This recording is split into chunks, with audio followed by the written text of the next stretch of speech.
Opening statements. Milord, আসামি mobile দেখা ছাড়া কিছুই খেতে চায় না, সারাক্ষণ কার্টুন দেখে এবং গেমস খেলে। আসামি সম্পূর্ণরূপে মোবাইল আসক্ত। Objection milord. Objection overruled, you may proceed.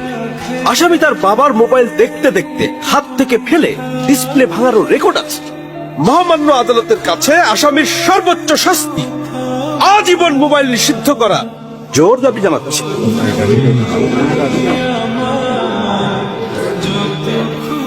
Order, order. আসামি কি কিছু বলতে চায়? হ্যাঁ, আমি ভুল করেছি, আমি অপরাধী। আমি মোবাইল ছাড়া খেতে চাইনি, কিন্তু খেতে চাইনি বলে কেউ গল্প করে আদব করে খাওয়াইনি তো, আমাকে মোবাইল দিয়ে ভুলিয়েছে, আমিও ভুলেছি। এখন মোবাইল ছাড়া খেতে ইচ্ছে করে না। কিন্তু তুমি তো মোবাইলে গেমও খেলো। আমার তো খেলতে ইচ্ছে করে, কেউ তো আমার সাথে খেলে না, খেলতে নিয়েও যায় না। এখন আমি কি করব?